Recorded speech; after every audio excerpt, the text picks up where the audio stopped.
idol, mag-unbox ako ngayon nung in-order ko na universal na fender para sa LS135 ko.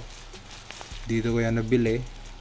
Yan, Knight motorcycle sa Shopee. Yan. Nabuksan ko na to para ma-check kung wala bang damage yung item. Hindi din yung sealer kasi nilagay niya talaga sa box para hindi ma-damage.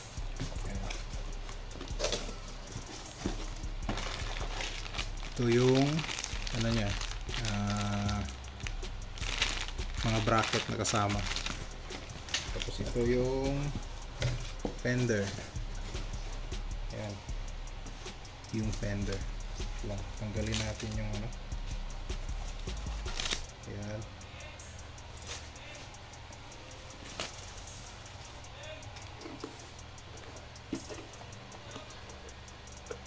Yung stock ko kasi ng Rouser ko hindi na magkasya, sayad na yung bracket niya dito sa gilid dahil sa gulong ko na sobrang laki, 140/70/17. Kung 120 lang siguro yun, 120 or 130, kasya pa siguro. So yung kasamang bracket i-assemblin ko lang muna. Okay, yan, assemble natin. Kakabit ko muna yung bolt na allen dito sa mga washer nya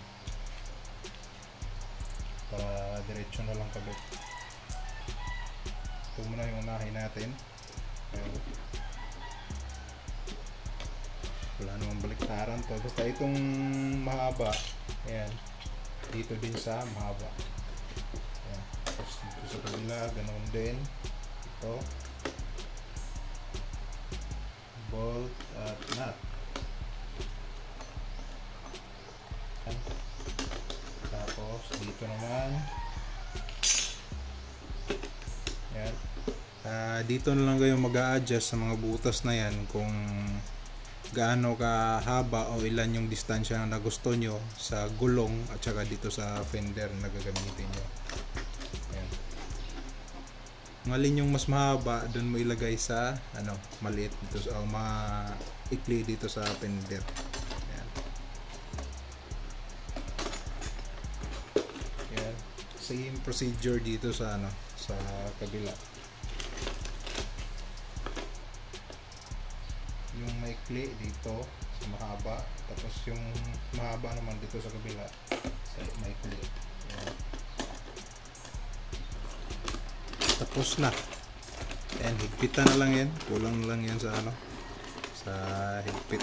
Ganyan, basta ganyan lang pagkabit mo. Installation tayo ngayon sa nabili natin online na universal mudguard o rear fender. Ayan. Ito yun. Tapos ito yung stock.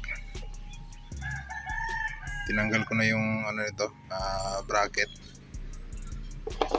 Tapos tinanggal ko rin yung extension niya dito. Kaya ganyan yan. Hindi na kasi ito pwede dito sa sa tawag dito sa gamit kong gulong kasi medyo malaki. 140. Ayan, kasyang kasya. Hindi na nga natatanggal Okay, yung gagawin lang natin is luluwagan lang natin yung nut. Ayan. Tapos dito rin sa sa kabila. Ayan. Para ma-isuksok natin to. Ayan. Ito. Magkabilaan. Okay. Ayan. Naluwagan na siya. Yung nut. Ayan. Dito nyo sa isusuksok. Tapos para lumuwag dito, kailangan yung pukpukin dito ng martilyo. Yung sa akin, rubber mallet yung gamit ko para hindi masira yung thread ng axle. Ayan. Kakabit na natin.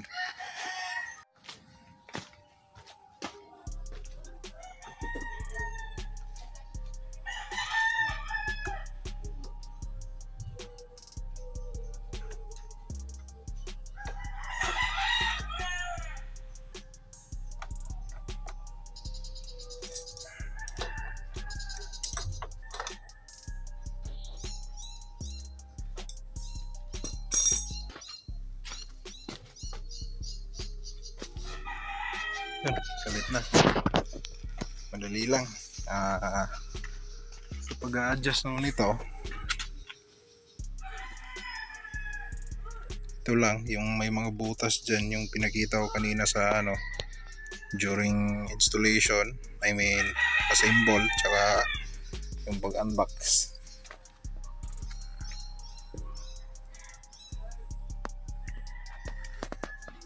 Ride safe.